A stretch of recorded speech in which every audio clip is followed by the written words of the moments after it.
দর্শক, পেঁয়াজের বাজার দিনে দিনে কমতেই থাকছে। এ যেন নতুন করে কৃষকের জন্য এক দুশ্চিন্তার কারণ।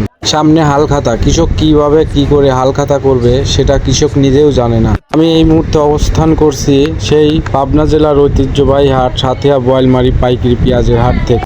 আজ 18 এপ্রিল 2026 রোজ শনিবার। প্রতিদিন পেঁয়াজের আপডেট বাজার জানতে আমাদের পাবনা কৃষি টিভি ফেসবুক পেজটি ফলো দিয়ে আমাদের পাশেই থাকবেন।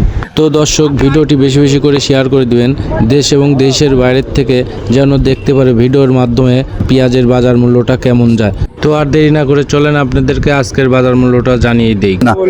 কাকার কত বেচলেন? 1100। এই যে কাকার একটা খুব সুন্দর দেশি পেঁয়াজ কিন্তু মাত্র 1100 টাকা করে বিক্রি করলো। তারপরে এই যে হাইব্রিড পেঁয়াজগুলো কিন্তু 800, 700, 900 এরকম দামে কিন্তু বেচা কেনা হচ্ছে, আপনারা দেখতে পাচ্ছেন। এই যে এটাও দেশি, কত কত করছে? 1000 টাকা দাম বলতেছে হয়তোবা।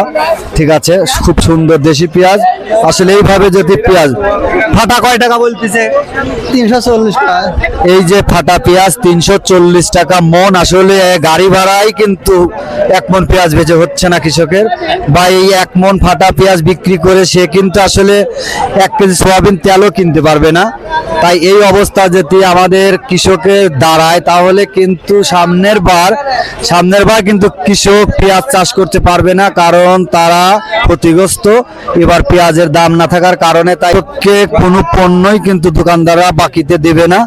তাই এই বাংলাদেশের পেঁয়াজ অন্য দেশে রপ্তানি না করলে কিন্তু আসলে বাংলাদেশের কৃষক বাঁচবে না।